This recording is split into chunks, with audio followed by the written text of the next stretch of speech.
Banakin, Banangola, Banapoto, Banapartout. Bienvenue à la chaîne Nabino Belle Production, chaîne où ils ont coordonné et patronné par boss Bobo Lokonga. Le jeu est trop, le jeu est trop parce que je reçois l'une des stars de l'orchestre Villanova de Maestro Fabregas. Hein? Je reçois aujourd'hui l'animateur, l'artiste animateur 5 Seben, l'artiste du moment, l'homme de Lemba. Aïe pena Lembi Sarabatoubou, Lemba pena de trop. 5 Seben, bonjour. Ouais, bonjour Nayo, mon frère. Bonjour Nabatutu Batalanga, Tango 5 Seben, Lemba Nayo, Baksara puissance. Puissance, les colos. Moto. Donc deux fois coututé. Donc merci Nabatutu Batalanga. Donc voilà quoi, tous ensemble. Ozeka Dimamtayambi, je vous rappelle. Je sais, Oyzambali Bosoté. Donc c'est la famille déjà. Donc voilà quoi, Ozeka Dima, c'est la famille déjà. 5 Seben.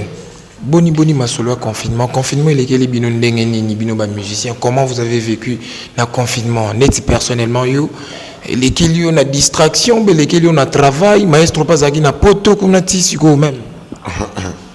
Ouais, merci d'abord pour la parole, mais on a déjà 5 semaines dans le bras comme d'habitude puissance, on a ta distraction d'abord, on a ta concentration et en plus un confinement, ça là qui vraiment comment je peux dire, ça là vraiment difficile dans le début, mais toi qui es habitué à tu adapté dans le système et dans le monde de tambola et puis et colisinga du sous et bakisinga babilo ko belé donc vraiment ça livre vraiment qui n'a pousse dans les sous donc voilà.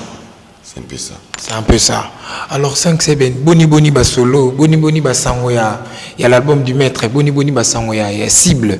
Est-ce que ça marche?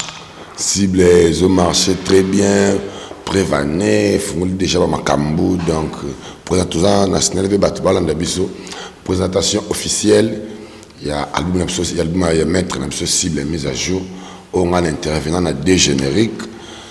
Donc, présentation officielle, on a passé votre rendez-vous le 9 octobre dans Showbiz. Donc, deuxième fois Showbiz. Première fois pour la présentation officielle, il y a album musicien. Cette fois-ci, il y a album Nayemo le maître. Donc, ça sera des gars. Et ça m'a bien fort. Donc, on a bien ici tout. Père Baya, on va découvrir 5 Seben. Donc, on a déchaîné. On a passé ça, on a logo, on a quitté. Donc, Baya, on a le 9 octobre, on a Showbiz. Donc voilà. Ok, dernièrement, tu as générique Mompé. Tu as Mompé, générique au frère Nayo, 3 jours à Boaki. Générique, on a créé une polémique trop. Il créé une polémique trop, ou non. Bon, d'abord, est-ce que il a créé une polémique? Bon, je sais pas. Il y a une chronique, il y a une investigation, Tom Solandeli, un peu formation. À travers nos pénacoïba, donc c'est un peu ça. Et créer ma polémique trop, bamsouba lobi non voilà, Boussomi va vu. Bamsouba lobi Boussomi va vu comment générique à bon générique et mimika na tamuki bon et ça va vu belé na tamuki. Alors, quelle est ton impression par rapport à ça? Bon, le king, c'est le nombre de vieux belé ndeni. Donc ils ont bon tezaka que moni le monde comment qu'il y a une vitesse mususu. Donc tout le monde a son internet, tout le monde a sa connecté, tout le monde a un Android, tout le monde a sa vitesse âgée, tout le monde a comment vendre là, c'est là. Maestro Aboua qui n'est pas là déjà. Il y a leader à jeune, donc ok ça va jeune, tellement belé, balinga maître, basé là rango, donc yango wana basé là qui pena, c'est général une option là mon peu basé là qui on va pamba pour en plus et puis mettre ça les concept moi boye et ça là à 5-6 ba seben. Il y a l'orchestre belé, et ça là va sixer, à immortaliser déjà. Et ça l'est au moment où ils ont raté un moment qui va s'intéresser. Et on est pessimiste à Cambo, donc Sombi va vite. Sombi va vite, on a loin de là. On a loin de là. Sombi va vite, on a maître héros, Kyrios déjà, Kouzarat, il est trop. À son bras va vite, loin de là. Donc c'est un peu ça. Ok, 5 Seben. Alors, ce total, Lilo, sur le marché des disques. Sur le marché des disques, single plutôt, générique et bimé belé, générique, tout le monde a artiste belé, qui tout le monde il fallait pour pas des king à boire qui générique, tout le monde artiste peu missus qui Alors, quelle est ton impression par rapport à la générique et à la Ninga? Parce que bien peu bobo à Kakit. Est-ce que toi aussi tu as intervenu dans la générique sur la cible? Parce que notre quitté. L'album cible mise à jour, nous avons 2 génériques. Nous intervenons dans 2 génériques. Nous avons maestro nakali qu'il est cible. Papa tu connais la fula mwedi wagalum. Donc en fait, ndenge générique nous sommes mon père. Yochiko bima. Eza nyo ça ba générique oyo. Betamaki na cible mise à jour en 2019 le 2 juillet. Donc ba clip ndé ezoya po na vi makamoto la ino ba propagande les cas qui n'ont après tout sur le confinement et ba Covid-19 on est saliqué et bien d'ailleurs moi mais le cas ba produit ça l'a bien ba produit un moment réseau samba quand ils bima yango c'est un peu ça tout quel personnage générique monsieur sous yanga ici comme on cible et bima ndenge na pesa ki batuda moi face na novelas babina déjà lemba na la danse épuisée la danse qui exprime la fatigue danse et kangi monde entier donc ça la danse épuisée donc danse morobo et aussi la donc des jours et nuits ils allont la levir donc ils ont matarama donc mo ils les là donc voilà quoi y a moi cette fois bientôt les sous ne bas de mon pe pas qu'occuper ko joie les sous deuxième clip on a zoloba et cible mise à jour mais il y a moi celle qui a été croisé ma côté tant que dans 5 c'est ben puissance dans zoloba monte belé donc Bangouya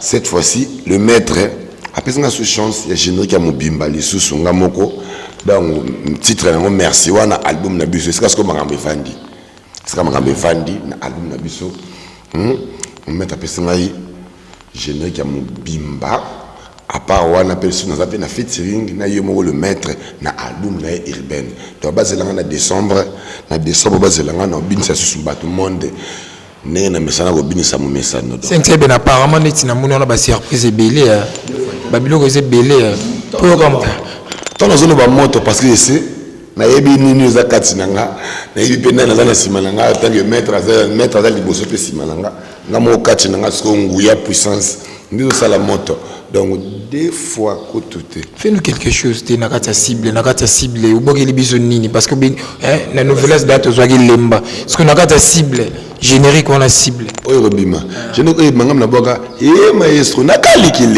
cible toujours ka dans ce coup 5 semaines allez oya allez fula mwedi wagalumba moi monsieur bonne balala maestro Fabro ou Dimitri papa na jesi mutombe boye ba fula mwedi atatu mukaje aya we manzambe gru arwako mokombonji maestro tika bango papa tokobinisa mboka toke tika bango ngamna bokango apone yesu papa tikonyokola mwana batuboyi vula mobimbo vandi na ye papa na mama na bango bazalaka na besoin na ye ata iloko yopesa kate kidi mfuka enzambie ukuluka bebe jala makashi na kubokola awozoluka 6 jala makashi na babulo ngamna na babiloko wana ezalaki ngana za animateur messager apesa mingi conseil na tika na utika la jamais ko boka ke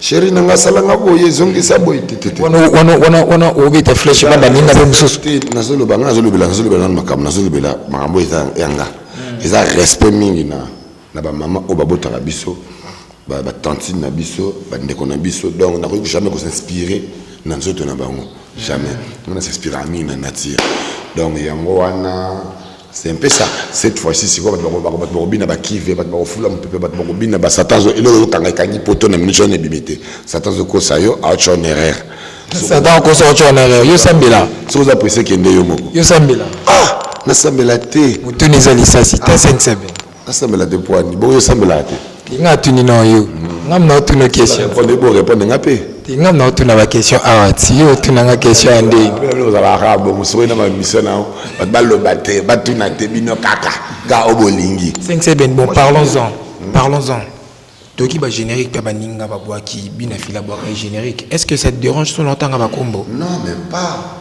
OK vous allez libre yo mo le bidiza ba question de tuna ba c'est ça bina filé l'élève du maître à boaki générique à boaki tiré bino bo ciblé ya tiré siko fali pour boaki à le téléphone frère n'a pas dit notre mère, je peux dire Bercy Mona, Boakipelone, mon Boana Liban. Alors, par rapport au marché des disques, na ba générique on est d'abord ébitama. Est-ce que yobo mona qui ton cible ébima? Générique cible. Oh yo maro bige non, tu as des génériques dans la carte cible. Est-ce qu'il peut s'appeler Marambo? Babilo ko no bi ba crime peut ça Marambo. Ko boka na te marché des disques ya matata. Te bon, moni ngana ndenda solo ba na 5 7 na puissance.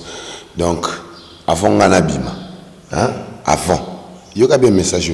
Avant ngana bima. Animateur dans l'abimité. Après, on a peine dans l'abimi, animateur dans l'abimité. Pourquoi? Tous les animateurs, il y a l'orchestre tout y so yo ki bango, il y a génération d'Abisso. Ouais, je vois. La génération d'Abisso qui bango au Karagé, avoir le roi Bill Clinton. Rayon avoir le roi Célio. Rayon avoir le roi la brigade Sarbati. On prend au roi Kachwana. Voilà, merci pour la question. Il y a une différence dans le bac. Avant, on a un animateur, on a un après, par rapport qui n'a rien à voir. On a attendu dans le bac. Na kuta ko ganga na animation ya Congo na longola na mema ko zika. Balele par ailleurs. Et le bois il y a boy zalate na Congo. Mutu donc le bois il a boy ya ko zika. Ba matoto ka ba ganga yoga logo yoga te. Tout le monde a un zika, tu as un message, tu as un matéa, tu as un zika dans l'animation à Congo. Donc, pour s'imposer dans la musique à Congo, il faut un caché dans un style. Donc, la brigade de Sarbati, la tierce, Billington qui m'enseigne, Macintosh, c'est le qui a l'antenne, il va s'imposer. Et puis, si nous s'imposer, il y a pas peine de voir, non? Félicitations. Donc, il y a un millimètre. Merci na o salike o misi marque mo boye zalate na musique Congo kozika mais 5 semaines la dernière fois tout ça la ranayo émission c'était dans na Marilis 5 semaines na bosanito ebisanga ke yo oza descendant ya Bill Clinton ou le oza descendant monseigneur Dangwe yo kachina oza Bill Clinton mais ça m'étonne aujourd'hui 5 semaines tu changes. Au dit que non, au commis, ligne naïo, je ne comprends pas. Peut-être que tu n'avais pas compris ma message. Tu vois, dans le baki boy, dans le baki idole nanga, et ça monseigneur Macintosh. Il me tapé ça un sentiment ko boaka. Mais naya siko na kingai, na boaka logo l'habilité. Jamais la boire le Bill. Bill boire. Quoi tout baluba ni banana nous va toucher des goni manto. Wanchini va les chavalunda to londa moshe. Mon Bill boire. Ya mundele ya lobby et moto asala dendo. Bilana ana ko tunda mo bilana ana kilo. On bon ngasko na talike. So na boire le Bill non ça doit marata msusu. Loga ba photocopie wana. Bill mo le bon de photocopie on a. Bill mo bo tu vois ngate photo. Il peut mon arato musicien ou artiste et musicien. Aux appels à orchestre munene na kati ba. To solo là. Monseigneur Macintosh vient là ndé mukumu. Yemta le ba ma photocopie. Mukolo de camera le blague ba photocopie. Ngana baki. Soko bimina dynastie la Bill Clinton. Obimina voix Bill Clinton au lobby au mara photocopie. Ndenge bila le ba ke ba. Et ça va photocopie. Donc tout n'a pas besoin de photocopie à banane. S'il y a 5 animateurs, où est la question s'il y a 5 animateurs, 5 semaines puissance, 5 semaines. S'il y a 5 animateurs, pour you ou à bosser. Tu vois, pour m'oublier maestro Ndimi, à Tchépembeni, à PC chance, c'est que tu as quelque chose. Si vous non tout n'est pas question par rapport à Baninga, binone ba mission bolinga par rapport à biso kamora. 5 semaines si les 5 animateurs au tala qui étaient masana bossa bien ou azala kuna bossa bien ou azala kuna bossa bien. Moi ce que je peux dire bango tout bossa bien. Pas tout na ba orchestre tout ala kwena a bossa bien. Na ba o ba générique kata banzadi na ba o esimba. Na ba o esimba te na ba o esimba ba bossa bien. Mais laisse-moi t'expliquer.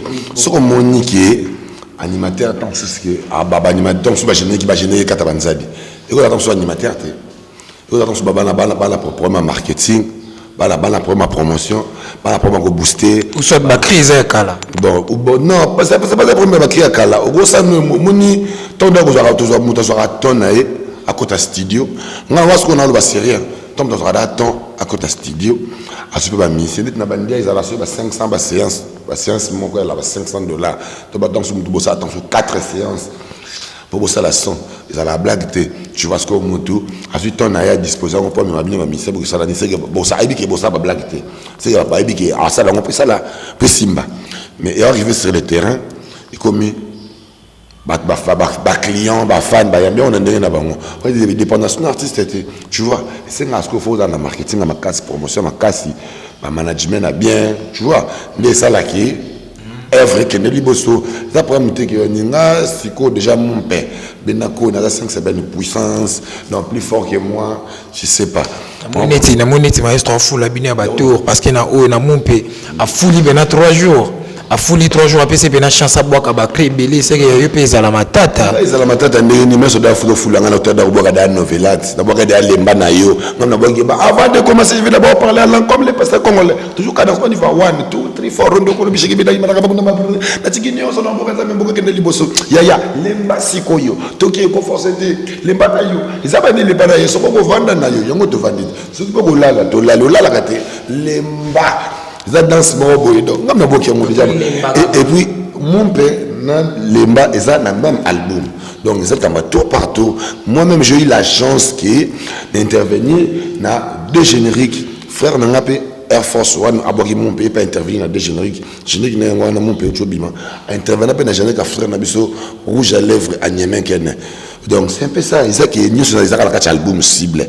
Donc voilà que ça que mettre à fou la moi on a ça pour avancer donc c'est un peu ça voilà 5 c'est ben puissance 5 c'est ben makambo wa makambo et puis que ndo kambanga fort na mbanga te nlande musala fort musala mena mbanga pe fort fort mbanga te so mbanga fort ngamo na dans no lo bakina leki na nyo dans nana lo bana nyo te dans nana na leki comment on attend ba frère nanga autant mais obo autant ba o ba sala musala bien c'est ça na reconnaître tout le monde que yo mono ko côté bino mo babé na bino mo zala ka ko ça ba na libulu na ba question piège tout ça là ngamoko nde na reconnaître dans le but que bande ko tout ba sala musala bien ce que moni ka sala ngo bien té tant c'est la problème ya nini donc c'est un peu ça on a reconnaître ba tout mais na ko tanga n'importe qui té ce yo tanga ko mo na te na ko tanga ngata ne kabuya na ko tanga kabuya à l'aise est-ce que de tinga tanga était kabuya l'aise voyez dans chaque émission atanga nga ya wana boka lemba na yo lemba ikanga yepe ma apparemment be boa ba yebisa yo yepe ko zika c'est bon kabuya ça va na ka d'abord c'est bon félicitations voilà donc aïe Bana Kin, Bana Congo, Bana partout, c'est l'artiste 5 Seben de l'orchestre Villanova de Maestro Fabregas, Binomo Boyoka, Ondima, Ondima, à confirmer, à passer la paix, à passer là. Donc, Bozongo m'a bêté, tout solo, la rien à cadre. Et je remercie aussi mon caméraman Gédéon. Donc, t'es Loulou. Merci beaucoup. Loulou. Très bien habillé. Loulouté, Christian Salah.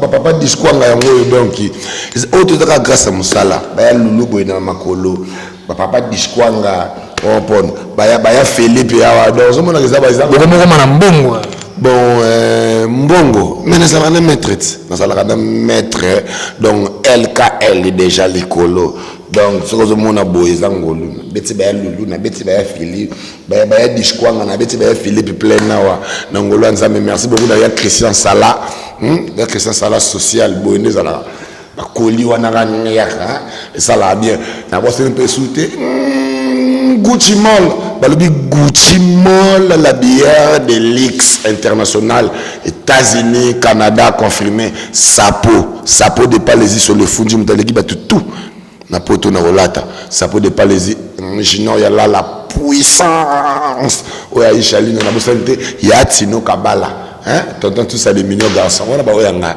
donc ça la 5 c'est benazala na bosse na Claude de Tongo vie privée merci beaucoup pour nayo Land de Lyon Suisse na maboko donc basé belé ba venanga ba Jessimat bazali donc bata mbongo basé belé na ba Ken Mosengo l'homme Mercedes Mark 2020 ba dadi Pambu papa Lupango aux États-Unis na Waterloo baza donc voilà. Ok, chers téléspectateurs, c'était l'artiste 5 Seben, voilà.